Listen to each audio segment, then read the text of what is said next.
This question comes from David in New York City. Why is such a fuss made about GDP when it is really just a measure of money printing? If no more money was printed, no more could be spent than the year before. Well, I mean, GDP is at best a very flawed method for measuring economic growth because I think, A, there is a lot of manipulation there, and I do believe that because of inflation, the GDP is routinely overstated because I do not believe that the deflator accurately reflects the diminished value of our money or the increasing cost of living. So a lot of the economic growth is really simply inflation masquerading as growth. But of course, I don't think it's a great way to calculate an economy. You know, if we have a natural disaster that destroys some wealth, the cost of cleaning it up is added to the GDP. But wouldn't we be better off if we didn't have the disaster and we didn't have to spend all this money cleaning up the mess? Of course, when you rebuild whatever you've lost, that also adds to the GDP. But are you better off? You simply replaced what you already had. You're not necessarily better off. Also in the GDP, all the money we spend on legal bills, on litigation, are we better off? What about all the money we're spending on security? All the money we're spending at airport security because of increased terrorism? All of that adds to the GDP. I mean, wouldn't we be better off if we lived in a safer world where we didn't have to spend all this money on security? Obviously.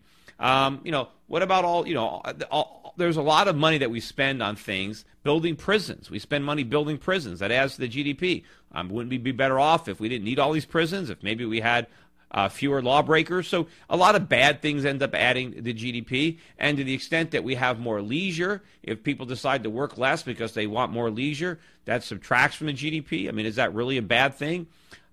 Because we have more leisure, and then again, I think that we double count a lot of stuff. I think when we produce something, the act of production counts in the GDP, and then when somebody buys it, well, that also counts in the GDP. Well, aren't we counting it twice? If we count in the GDP, let's say a farmer grows corn, and we count in the GDP all of the efforts of growing the corn, and then someone goes to the supermarket and buys it, and we take that purchase and they add that to the GDP too.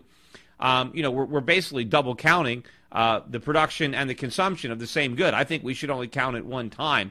So I think it's not the greatest measure of prosperity, of economic health, of a rising standard of living. It's the one we got. And I think the reason that politicians like it so much is because it's so easily manipulated. And yes, in the short run, if we simply have growing GDP because we're borrowing a lot of money and we're spending that borrowed money, that GDP is not sustainable, and it's not indicative of a growing economy. It's indicative of a bubble economy with a massive price to be paid. Meanwhile, if another country has a slower GDP growth rate, but they're living within their means, they might be growing more slowly, but they have a more sustainable trajectory, and in the future they'll be better off. It's kind of like that old adage, it's not the hare that wins the race, but the tortoise. I think sometimes with the GDP, we're trying to be the tortoise when we really want to be the hare.